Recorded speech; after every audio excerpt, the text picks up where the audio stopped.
My autistic sister to get attacked at recess? Fine. I allowed Dad to absolutely violate you. A couple days ago, my sister Anna was assaulted during recess at her middle school. She was punched in the face by a boy who's known to be the class bully.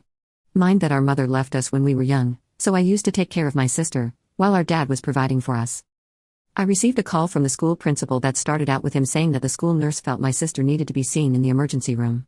When I asked what happened, he sort of blew me off and urged me to pick her up immediately. My heart sank to my stomach. I sped over to the school as fast as I could. On the way there, I called Dad, and he was already aware of the situation.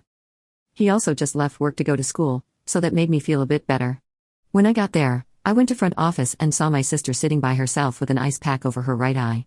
For context, my sister is nonverbal and has autism. So when I saw her sitting by herself unsupervised, I was furious. She stood up and hugged me with her free arm while the other one held the ice pack over her eye. I almost cried, but I held it together for her. I put my arm around her and we walked to the back of the office in search of the principal. We get to the back and the principal is sitting at his desk, eating chips and typing on his laptop.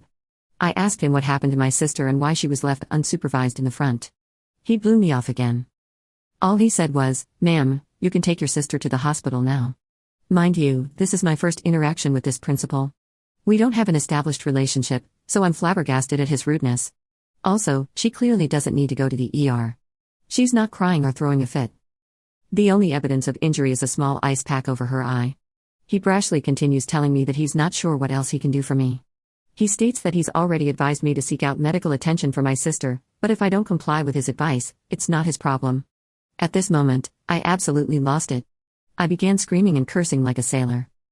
Tears rolled down my eyes as I yelled at him about how unhelpful he was and how hard it is to deal with schooling staff that disregard my child's special needs. He stood up and tried calming me down, but to no avail. I went on and on about how he should be more compassionate for his students and that he would understand if he had siblings. At this moment, his demeanor went from worried to infuriated. He began yelling back at me. He told me he lost his first sibling a couple months ago due to a freak car accident. He said I have no right to judge his authority and he's trying his best to overcome his own personal circumstances.